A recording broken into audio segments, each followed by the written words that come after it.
Well, markets on track to end the week in the green. The S&P holding on to bull market territory after rallying 20% off its October low. Tech giants have been leading the rally over the last several months since the start of the year, but can it last? We want to bring in Ryan Detrick, the Carson Group's chief market strategist. Ryan, it's good to see you. Lots of investors out there wondering whether or not this momentum to the upside, if this rally has enough legs to continue. What do you think? Yeah, thanks for having me, and TGIF, everybody. We think it does, right? I've been coming on for a while saying we think this is a new bull market. I know now up 20, everyone's saying it's a new bull market. We went overweight stocks in late December on the Carson Investment Research team, laying out some of these things. I'll just start with this. I love this little factoid. Today's a Friday, right? This is one of the strongest years ever for stocks on a Friday. Think about the last couple of Fridays. We've had buyers. I know we'll see where we close here, but it looked like another up Friday. Keep this simple. This would be the best year ever for stocks on a Friday. Some of the other years, guys, that had good Fridays, 99, 98, 2013, 2017, 2019, 75, 1958. You get the picture.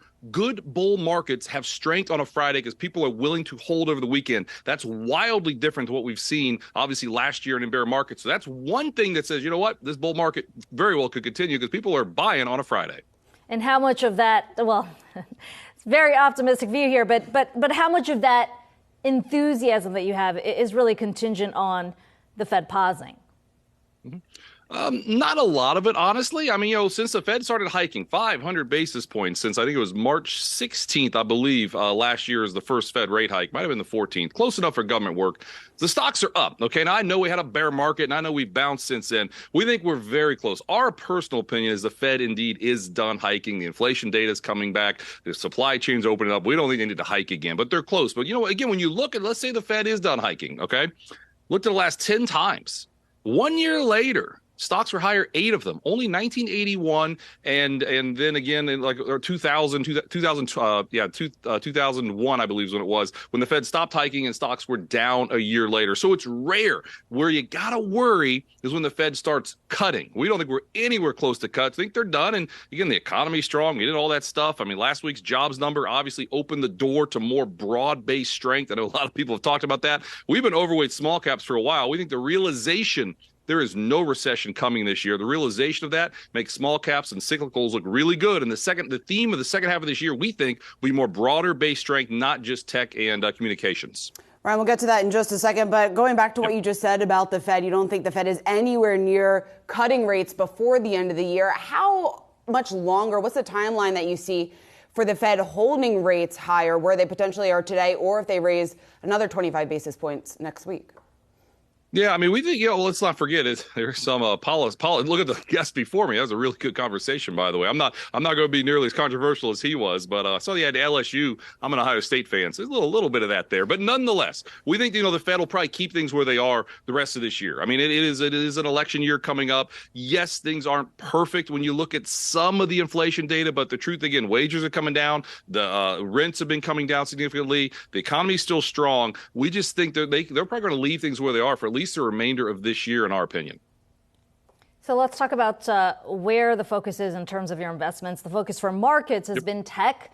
You mentioned it, the major AI-driven rally, but you say industrials are a good bet for the rest of the year. Walk me through your thesis. Yeah, we think so. I mean, tech's obviously done great. Communications. We know they had a rough year last year, so they bounced back. But now what we've seen with a lot of this economic data just recently, the realization there's no impending world-ending recession that we've been hearing about for 15 months. We haven't been in that camp at all. We were in the very quiet camp. There'd be no recession this year because the consumer is just too strong for a recession to happen. Sure, housing's been in trouble. Manufacturing's been in trouble. We think we're getting through that. Now back to industrials. We like industrials as small caps. I'll focus on industrials, though. Just look at this recent earnings season. Industrials did really well. A lot of big industrial companies had positive things to say about the future, increasing their earnings guidance for 2023. Valuations are solid. And honestly, when you look at industrials versus like the Russell, 1000, the R squared is very high. What I'm getting at, industrials tend to move with the market. The market probably has been stronger than industrials lately. We think industrials play catch up here again with the realization that there's no recession and things broaden out. And small caps also, we have an overweight to small caps relative to large caps. We think that's another area that should do pretty well the second half of this year.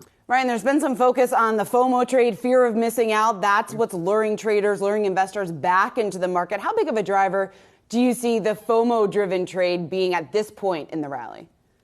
Yeah, it could be a very big point. I mean, that's a great point, right? We just saw yesterday the AAII sentiment poll, huge jump in bulls. Where finally people looking around saying, oh, okay, maybe it's safe to dip our toe in. From a contrarian point of view, sure, we could have some type of peak. But I'll just say this. I created something called the Carson composite. It looks at your average year, your average third year of a presidential cycle, your average third year of a new president. What happens when you have a 5% gain in January and you smush all that up? What's that year look like?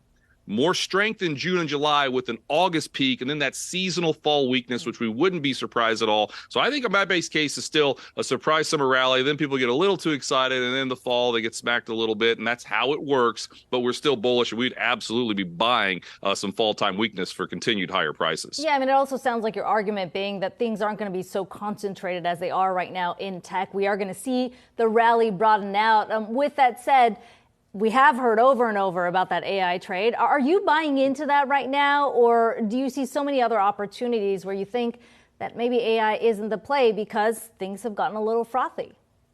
Yeah, we think a little frothy with the AI. Wouldn't it be something if tech took a little bit of a break when all this excitement took place? I mean, look at like even weight S&P 500, even weight NASDAQ 100. We're starting to see outperformance there. We get it. Everyone said the 5 stocks were leading for the longest time. That's not been the case recently. So things are broadening out, and that's a positive. And again, doesn't mean tech has to go down. Tech and price still go up, honestly, the rest of this year. We just think there's probably some areas that probably do a little bit better as that baton. Let me put it like this. The lifeblood of a bull market is kind of passing that baton back and forth, right? Tech took it in a big way recently. We think they're going to pass it around and let some of the cyclicals take the leadership the second half of this year.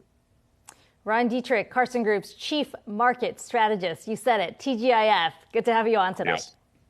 Thank you. Appreciate it. Goodbye.